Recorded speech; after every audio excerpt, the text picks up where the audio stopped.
How do you do today? I'm going to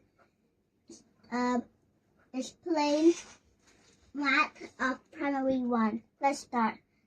The next one is what fraction is shaded. The fraction is shaded is right here. So it is in half, and we shade one of it. So which one is the correct answer?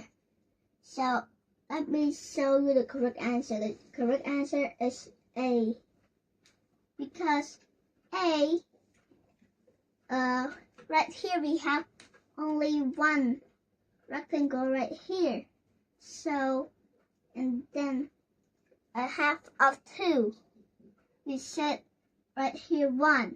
So this we don't shade it. So this is the correct answer.